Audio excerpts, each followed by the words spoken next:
খারাপ সময়, আমার চেয়ে খারাপ সময় মনে হয় কারোর যায়নি। সবাই শনির সাড়ে সাথী, কাল সর্পদোষ, রাহুর দশা, কেতুর দশা এসব নিয়ে সবাই পাগল হয়ে যান যারা অ্যাস্ট্রোলজি বিশ্বাস করেন।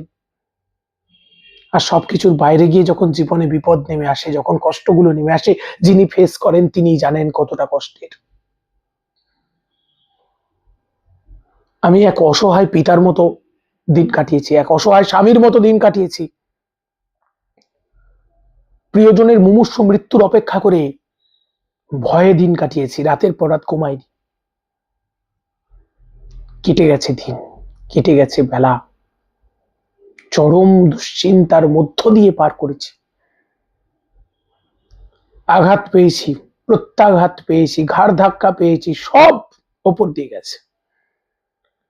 জীবনের এই খারাপ সময়গুলোতে কি করা উচিত, আজকে আলোচ্য এই জায়গাটায়।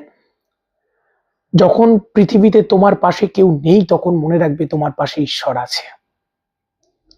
সবাই যখন তোমাকে ছেড়ে যাবে, তখন যে থাকবে সে হচ্ছে ভগবান, সে হচ্ছে ঈশ্বর, যে তোমাকে ছেড়ে কখনো যাবে না। আগে এই জায়গাটায় আসুন, এই বিশ্বাসটায় আসুন।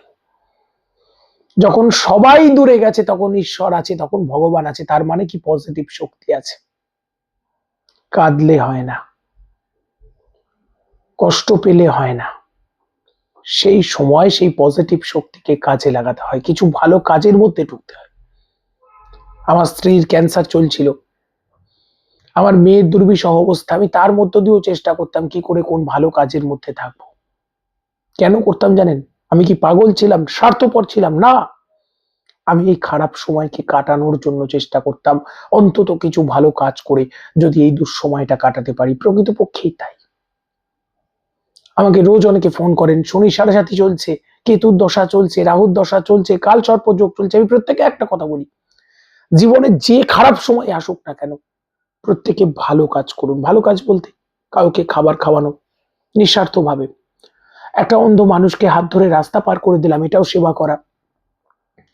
কথা দিয়ে, ভরসা দিয়ে, ভালোবাসা দিয়ে কাউকে সাহায্য করা, কাউকে শুধু বলা তুমি চিন্তা করো না আমি আছি তো, এই কথাটার মধ্য দিয়ে তাকে মোটিভেট করা, তার মনের আশ্রয় হয়ে ওঠা, এটাও একটা ভালো কাজ। ভালোবাসা দেওয়া, পশু পাখিকে খাওয়ানো, যার যেভাবে সম্ভব ভালো কাজ মনে হবে করলেই জানবেন এর একটা উপকার পাবেন।